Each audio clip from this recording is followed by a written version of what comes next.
Halleluja, es gribu tomēr liecināt par to, kā es cīnījos pret smēķi, lai tiktu brīvs vaļā. Un var teikt, savā laikā es ļoti kurināju, var teikt, gandrīz 13 dienā duļķēju, jā. Un, protams, es arī lasīju Bībeli, jo, Bībelēs es uzgāju tādu vietu, kad Dievs saka, jūs esat dzīvā Dieva templis. Dzīvā Dieva templis. Vēl kīkšā, un es esmu dzīvā Dieva templis, un vēl klusā ielēju iekšā rēbinošās vielas, un es sāku domāt, pagājiet, što te kaut kas nav kārtībā. Vai tas svētais gars manī var dzīvot, ja manī ieplūst iekšā dūmi un plūst alkohols, un tad, kad jau ir tai reibumā un nāk ārā attiecīga valoda, jā, kaut kas nav kārtībā. Un tad es vienkārši biju noguļus no to smēķēšanu, jā, un es lūdzu Dievu, Dievs kungs, atbrīvo mani. Un es paņēmu to cigareti rokā, un es rādu tēvs, tu reici, šitam tu tai draņķi, kam nav dzīvības forma, viņam nav dzīvības forma, bet viņš kontrolē manu prātu. Un kad nebija mājās, ko smēķēt, griez visu riņķi, rokas trīca, lai tikai dabūt to tabaku uztītu, uzsmēķēt. Bāc, tā bija lielākā traģēdija. Tu tie zini, kas smēķē, tie zini, kā tas ir. Var teikt, tad es dabūju darbu, tas bija ziemā, es aizgāju uz to vateru, es sarunām darbu, jā, viss kārtībā, otrā dienā ieradās. Man piemeklēja gripa. Protams, es gripains aiziet uz darbu, es klausies, tā ir manī jau čābīgi, manī temperatūra. Var teikt, rītā no rīta es būšu obligāti darbā. Es aiziet, protams, mājā tāds apslims, cigaretīts. Paņem cigaretes, aiziet uz maukšķūnīt, kāds 3 no vietas ritīgi. Un tad es teicu, Jēzus visu vārdā, pilnīgi brīvību.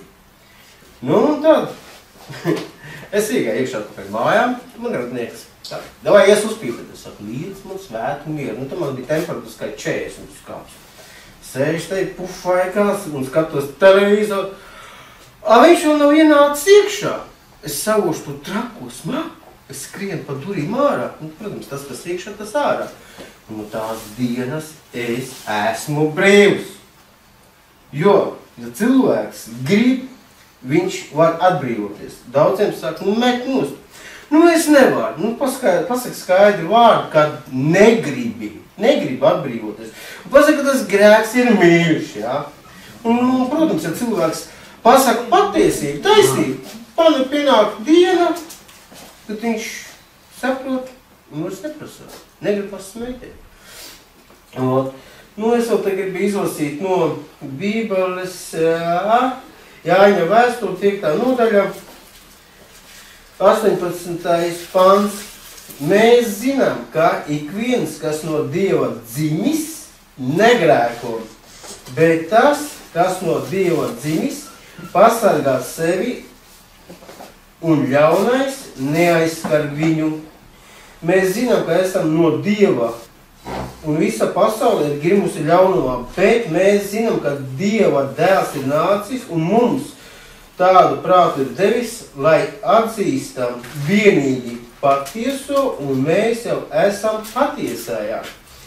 Viņa dēlā Jēzu Kristu. Šis ir patiesais Dievs un mūžīgā dzīvība. Bērniņi, sargieties no elkiem. Amen.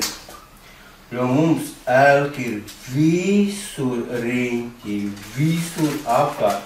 Un kā Dieva bērni mēs brīnamies, kāpēc mums neiet, jā? Un paši mēs radām, var teikt, elkus šeit galvā, domās, jā? Un tad brīnam. Protams, ja tur atnāk kādu nosodam, atkal apskaužam, tas ir labāks un tā tālāk, jā. Tur jau uzreiz ir, ka pats noķertais domas, un tagad es piedod, veidu, es gribu būt tāds, tā kā tu. Un tad, kad es sāku lasīt Bībeli, es skatos, Jēzus, es sapratu, nē, man jāskatās uz Jēzus, kā Jēzus runā, tā arī ir jādara kā Jēzus. Nevienu neaizskar, nevienu nenosodīt. Jo ir tā, ja es nosodu to cilvēku, viņš man nosoda. Tā tāda ķēdes reakcija. Un kas notiekās? Kad visi nožēlots, visi sakārtots, viņš ir tas, kas dod mieru, prieku un paceļ. Jo, var teikt, arī šodien no rīta man bija 5:30, ilgāk laika man kreisais plecs sāp. Ļoti sāp. Es saku, cik ilgi uzbreik, Tu saki, Jēzus Kristus vārdā, tu sāpju gars. Es pavēlu šī brīdī, Jēzus Kristus vārdā gar spēkā atkāpies.